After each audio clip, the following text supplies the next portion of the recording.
ঢাকা দক্ষিণ সিটি কর্পোরেশনের মেয়র হতে চান এবার হিরো আলম। অন্যদিকে রুবায়েত ফাতেমা তনি এবার বারিশা হককে দিল কঠিন হুঁশিয়ারি। আর দেরি না করে মেইন গসিপসে আসে। ঢাকা দক্ষিণ সিটি কর্পোরেশনের মেয়র প্রার্থী হিসাবে দাঁড়াবেন এবার হিরো আলম, তাও আবার বিএনপির প্রার্থী ইশরাক হোসেনের বিরুদ্ধে। সম্প্রতি একটি গণমাধ্যমের এক সাক্ষাৎকারে এমনটাই জানিয়েছেন হিরো আলম নিজেই। তিনি বলেন, যদি জনগণ চায় তাহলে জাতীয় নির্বাচনে অংশ নেব, আপাতত মেয়র নির্বাচন নিয়েই ভাবছি।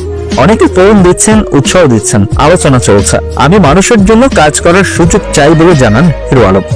যদিও নেটিজেনরা মজা করে আবার বলছেন, মায়ের খাওয়ার জন্য রেডি হও আরো একবার, তাই বাদ দেন না।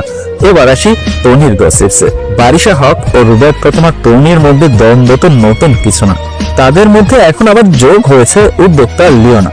রুবায়েত ফাতেমা তনির অভিযোগ, বারিশা হক মানুষকে নিয়ে খোঁচায়, তার নামে নানান কথা রটায়। এবার তনি তার সোশ্যাল মিডিয়ায় লেখেন, আমাকে নিয়ে খেলতে এসো না আপা, আপনি যেই মাঠে খেলবেন সেই প্লে গ্রাউন্ডের মালিক আমি নিজের মতো কাজ করি, আমাকে আমার মতো থাকতে দেন। তো দেখা যাক তনিকে তার মতো থাকতে দেয় কিনা বারিশা হক। আপনার কি মনে হচ্ছে জানাবেন কিন্তু কমেন্টে।